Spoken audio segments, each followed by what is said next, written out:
And the reason you don't roll out of the throttle is because with this carburetor restrictor plate we run here, you'll lose momentum, so you just slow it down with the brake. Yeah, you just lay your left. You got your right foot planted through the firewall. You just use that left foot to tap that brake a little bit to break the momentum down, but not let the engine slow down. There's a lot of room here at Talladega. The infield is huge. The grandstands are. The racetrack is wide, and the pit road boxes are plenty large enough. Until something like this happens. Here's Jimmy Johnson coming in. He's got to get around Denny Hamlin's crew, and then Brad Keselowski parks in such a way that Johnson's not going to be able to exit.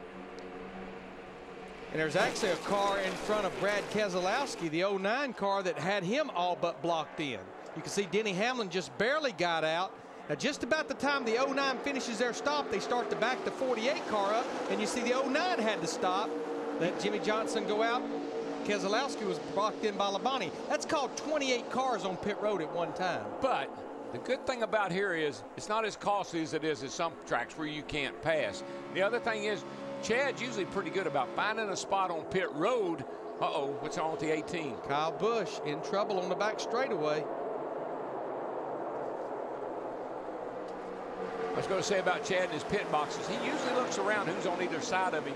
He usually tries to find somebody he thinks might go a lap down and open that box up in front of him. But what hurt him is you pick him by how you qualify. He qualifies 36. He had to take what was left himself.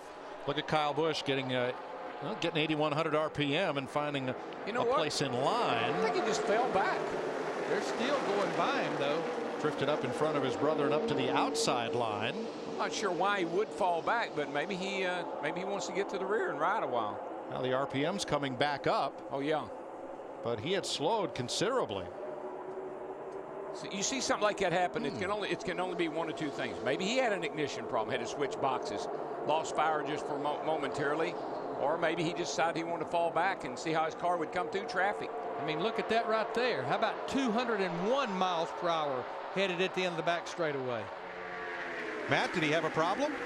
Well, Steve Addington says nothing was reported to him. It looks to him that the 18 of Kyle Busch, who talked about it earlier, just dropping back to the back to ride a little bit. Well, that's absolutely what he did.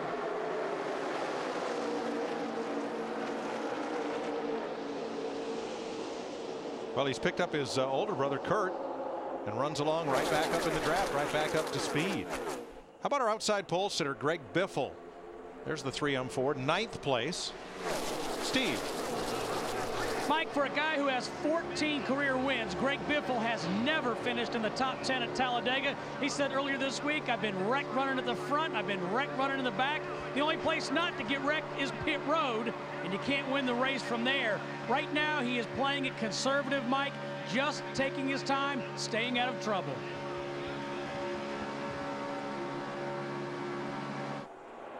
That's what he was trying to do in the fall race, late in the race, until his teammate Carl Edwards got in the back of him over in the middle of turn 3 and 4.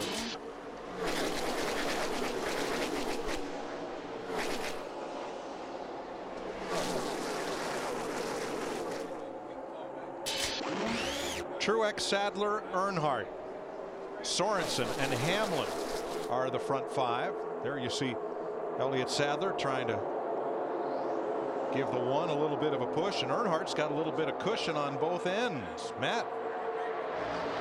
And Mike, doing something that DW's talked a lot about when he was driving, that's wanting to know about his surroundings. Junior told Tony Eury Jr. under the last stop that he liked the outside lane, but he was wondering why more people aren't using the bottom, and when they do, is that maybe the better place? He felt like for him, the high line was the fast line, so he wanted to stay up there no matter what. There's Reed Sorensen, the Air Force car right behind. And here comes Hamlin in the 11, Kenseth in the 17 on the bottom. You know, the easiest thing in the world to do here, particularly, you know, if nobody really wants to run the bottom, is ride around the top of this joint. Right up next to the wall. It's pretty easy. No pressure. Put a lot of laps down doing that. And as Richard Petty used to say, if you're up there, if you do hit the wall, it doesn't hurt nearly as much. Martin Truex Jr. from Mayetta, New Jersey, the pole sitter for the Daytona 500. out in front here at Talladega.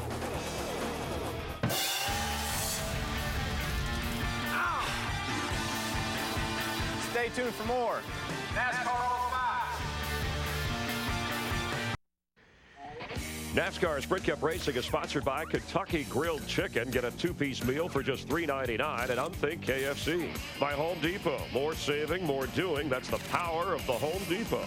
By FedEx Racing. We understand. Every day is race day. And by X-Men Origins Wolverine. The summer begins this Friday, only in theaters.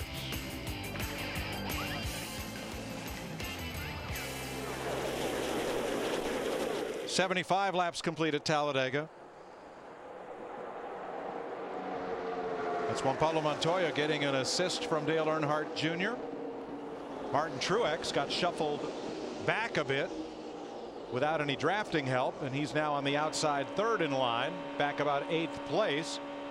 This is from Denny Hamlin looking back at Matt Kenseth from the front of the pack. And when you look at right at the back of this group, in fact, he just made a move to the outside. Jeff Burton in that 31 car.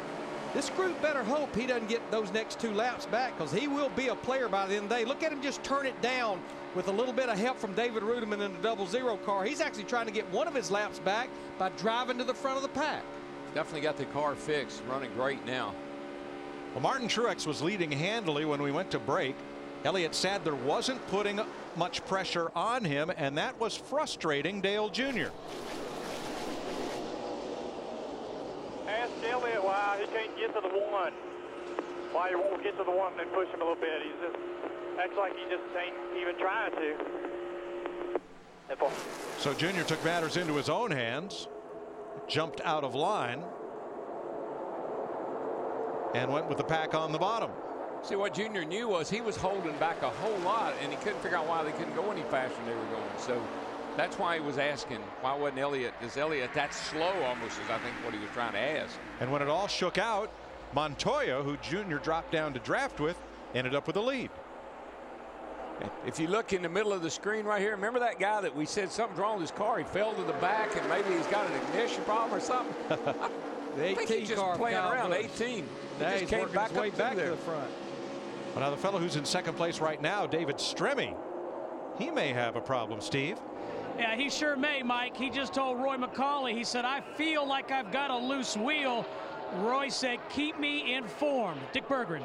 They updated you early in the broadcast about Sam Hornish, who had done a career-best qualifying effort of 4th here, but was ill last night. Hornish in the car is running so fast, he's telling his team that he feels just fine. Travis Kvapil on the box in his uniform may not get a chance to race because Hornish in 3rd right now, having a great day. I want to tell you, these are some forgiving race cars, because I have seen people sideways look like they were going to spin out as much as anywhere I think I've ever been, and they save the car and keep right on digging. I think we've had 2 great examples right here in front of us with Michael Waltrip and Kurt Busch. It's amazing, and the bump draft, they're doing it in the corners. We know what happens when you do that and you do it too much. You're getting away with it right now.